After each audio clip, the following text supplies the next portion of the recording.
Jorge Trasloceros es un personaje que a algunos les causa curiosidad, ¿sí? Es investigador de la UNAM, del Instituto de Investigaciones Históricas de la UNAM, y es un gran conocedor también de las religiones, y además un hombre en lo personal profundamente católico, profundamente religioso. Siempre es un gusto, Jorge, poder conversar contigo. Y es que es cierto, ¿no? Nos han enseñado como que son dos mundos distintos, tú los unes. ¿Cómo lo has hecho? Pues es muy sencillo, Sí. es decir, yo creo que uno de los principios básicos de la religión cristiana es este diálogo permanente entre fe y razón. De hecho, los grandes teólogos de la historia marcan como la seña de que se va por buen camino cuando lo que es de razón se corresponde con la fe y lo que es de fe se corresponde con la razón.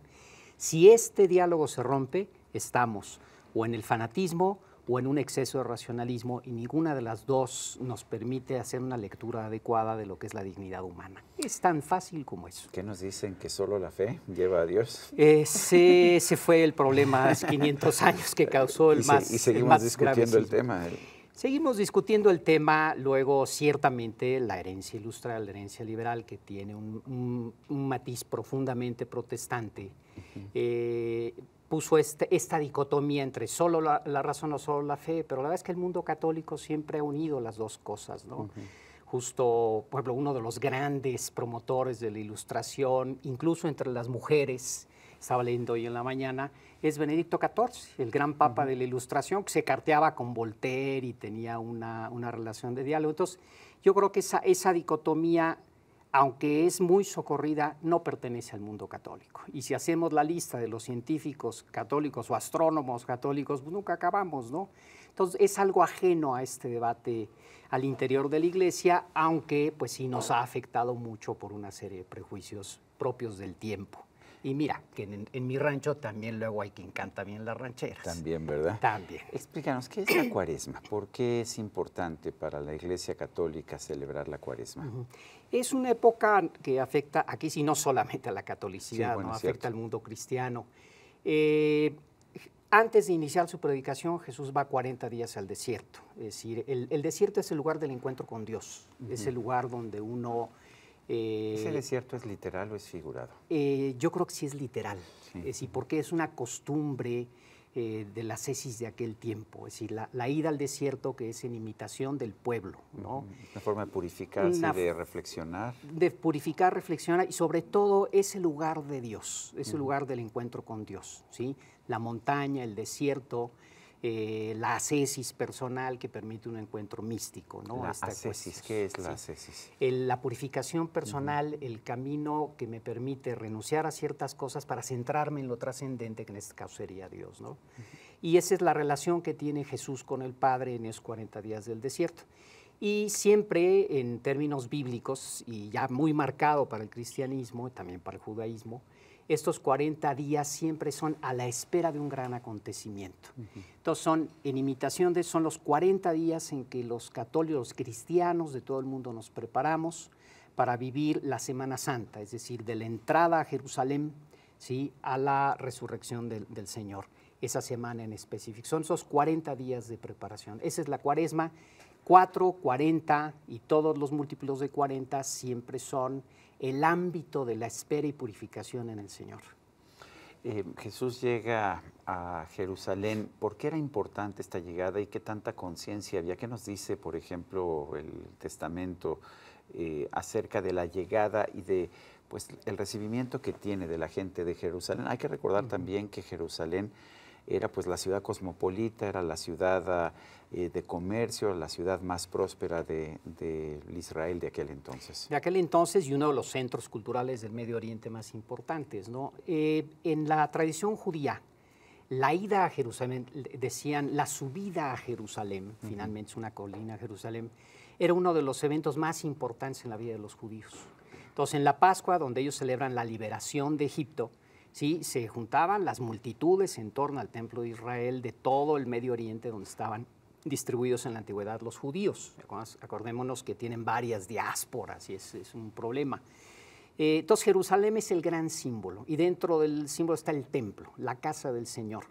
Entonces muchos de los evangelios sinópticos y también Juan nos marcan este anuncio permanente de Jesús de que vamos a ir a Jerusalén. Incluso hay momentos cuando los apóstoles preguntan, Señor, ya es la hora de ir a Jerusalén. Es decir, es la hora de ir a celebrar la Pascua en el templo. Era el gran momento para los judíos. Y finalmente Jesús dice, vamos a ir a Jerusalén en un momento de gran tensión. Ya Jesús ya está muy mal visto por el sacerdocio del templo, por los fariseos, por los maestros de la ley, ¿no? El sacerdocio, esos son los levitas. Y entonces acude a Jerusalén y es recibido como el gran profeta, ¿sí? Según la tradición es recibido como el gran profeta, y hay un símbolo muy, muy particular. Cuando Jesús le dice a los apóstoles, vayan a tal lugar y hay un borrico amarrado y tráiganlo para acá, él entra a Jerusalén a semejanza de lo que hizo el rey David, que entró a Jerusalén montado en un burro. ¿Sí? Entonces entra como los reyes y es aclamado y recibido entre palmas. Es un símbolo de humildad, ¿no? Es un símbolo de humildad dentro de la tradición judía. Solo Dios es digno, ¿no? Entonces yo tengo que entrar en un borrico, que es un símbolo de humildad, de pobreza, pero finalmente es a semejanza de la entrada del rey David. El Nuevo Testamento siempre ha reclamado para Jesús el linaje de David. De la casa de David nacerá el Mesías en ese pueblo chiquito que es Belén. Y lo que vemos es que él sí busca celebrar esta Pascua, pero de hecho adelanta su cena de Pascua porque las circunstancias van a cambiar, ¿no es así? Así es, la celebra en jueves, ¿sí? En la víspera del jueves. Dice, ¿cuánto he anhelado tener con ustedes esta cena? Adelanta la cena. Nosotros los católicos, todos las fieles de tradición apostólica, católicos ortodoxos, orientales y romanos, consideramos que es la institución de la Eucaristía, es una de las más grandes fiestas que puede haber, es la última cena que le llamamos, ¿no? Y él ya es un hecho, la Pascua vendrá, anuncia su muerte en ese momento. Los apóstoles, el gran Pedro, ¿no? Que siempre es el más hocicón de los apóstoles, no, Señor, yo no voy a permitir. Y Pedro, chitón, que el diablo ya pidió permiso y 3 veces me vas a negar, ¿no? Y se queda todo literalmente sacado de onda, estupefacto. Bueno, entonces se celebra lo que para nosotros es ya la Pascua propiamente tal, y viene el desencadenamiento. La Pascua judía iba a ser el día siguiente. Sí, el día siguiente. El viernes, sí. El viernes. Pero es muy importante en la tradición de los evangelios que el viernes es el sacrificio del Cordero. Y el Cordero es Jesús mismo. Esa es una lectura del Evangelio que a mí siempre me ha parecido muy, muy, muy interesante, ¿sí? La tradición judía se tiene que ser el primogénito de los corderos, el macho cabrío primogénito de una camada determinada, ¿sí? Es el que va a ser sacrificado sin romperle los huesos. Entonces, eso es lo que está encarnando Jesús el día de la crucifixión. Él es precisamente el Cordero. Cuando los evangelios hablan del Cordero, están más allá de una metáfora, están más allá de una analogía. Él es el Cordero, ¿sí? El que va a expiar los pecados del mundo, que es lo que decimos en misa siempre los católicos, ¿no? Y esta es la gran celebración de ese Cordero que se va a sacrificar para expiar, en esta ocasión, no solo el pecado de una persona, sino los pecados del mundo. Por eso es tan importante. La Pascua se celebra la cena con sus apóstoles el jueves, instituye la Eucaristía, pero el viernes es el sacrificio del Cordero.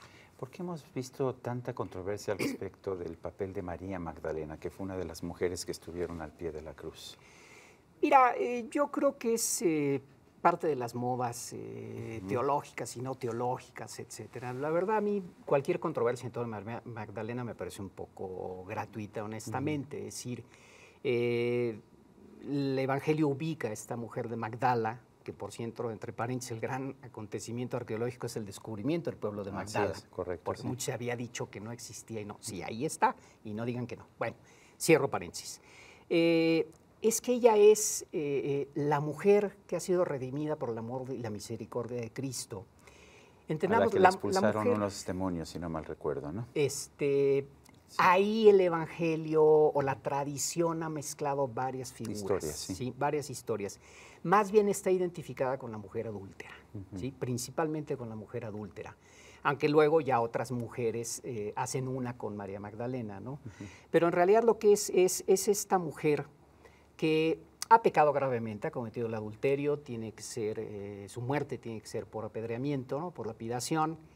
Jesús la perdona, el Evangelio es tremendo en este caso, porque la mira, la levanta y le dice, no peques más. ¿Dónde están los que te juzgan?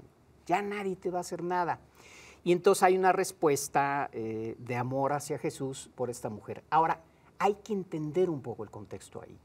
Una mujer es lo último en el valor, en la jerarquía de valores de aquel entonces. Los camellos son más importantes. La mujer es lo último, ¿sí? Es lo último que vale ahí. Entonces, elevar a una mujer, perdonar a una mujer, es uno de los primeros grandes escándalos del Evangelio con Jesús, es porque solo Dios puede perdonar los pecados. Y a una mujer, y además adúltera, vamos, hombre, como que se pasó de la raya finalmente.